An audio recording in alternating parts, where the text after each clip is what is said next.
იმისათვის რომ აირჩიოთ ჯგუფები, უნდა შეხვდეთ ჯგუფების არჩევაში. აქ გამოჩნდება ყველა ის ჯგუფი, რომლის საგანიც გაქვთ არჩეული. მაგალითად, თუ გაქვთ არჩეული კომპიუტერული ქსელები, გამოჩნდება კომპიუტერულ ქსელებზე გახსნილი ყველა ჯგუფი.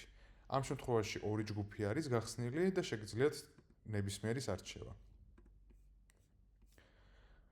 იმ შემთხვევაში, თუ პირველი არჩეული ჯგუფის დრო ემთხვევა მეორე არჩეულ ჯგუფთან, ორივე ჯგუფს გააწითლებს და მარჯვენა მხარეს დაგიწერთ ეს კონკრეტული ჯგუფი, რომელ ჯგუფს და რომელ საგანს ემთხვევა.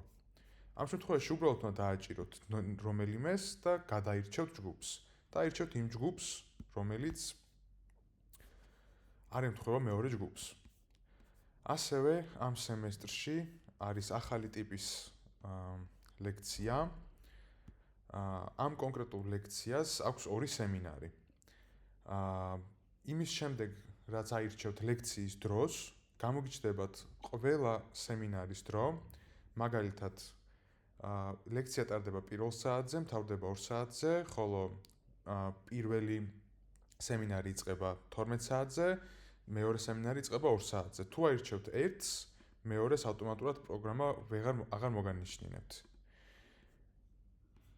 ასევე იქიდან გამომდინარე, რომ აი ეს სემინარი ემთხვევა სხვა ლექციას, პროგრამა არ აგარჩევინებთ, ავტომატურად აწითლებს, მონიშნა შეგიძლიათ, მაგრამ პროგრამა არ აგარჩევინებთ ამ საგანს. ასე რომ უნდა გადაცვალოთ და აირჩიოთ მეორე სემინარი. იმის შემდეგ, რაც აირჩევთ ჯგუფებს, დააწვევით ჯგუფების არჩევას. დააჭერთ დადასტურებას და არჩეულ ჯგუფებში გამოგიჩნდება თქვენს მიერ არჩეული ჯგუფები.